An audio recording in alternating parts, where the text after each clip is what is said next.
Haleluya. Bwana Yesu asifiwe, Bwana Yesu apewe sifa.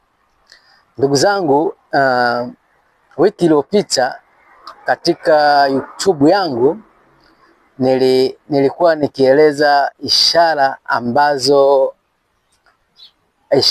ambazo zinaonyesha mwisho wa dunia, tabiri ambazo ziliandikwa katika Biblia kuonyesha mwisho wa dunia au dalili. Ukiziona hizo dalili ujue mwisho wa dunia umekaribia. Na tulisoma katika maandiko, baadhi ya maandiko tulisoma maandiko, nafikiri ilikuwa ni Mathayo 24 mstari wake wa 3 ule mpaka wa 9. Tulisoma hapo.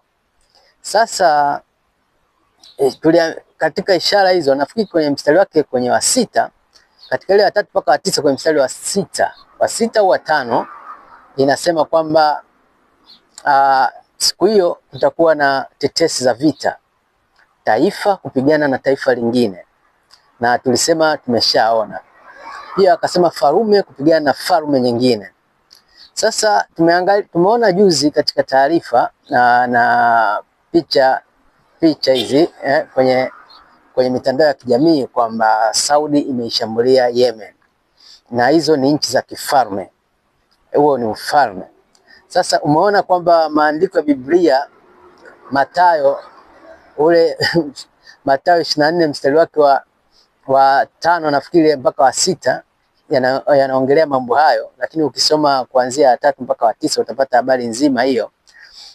Maandiko hayo yanatimia. Kumbuka hayo maandiko yaliandikwa kitambo sana, inaweza ikawa babu yangu hajazaliwa au babu yangu babu yake pia hajazaliwa, lakini leo hii hayo maandiko yanatimia. Mungu ni mkuu.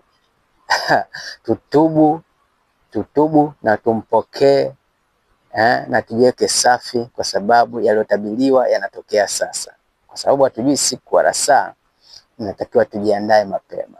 Baba, maandiko ni matamu, ukiyasoma unapata maarifa yake.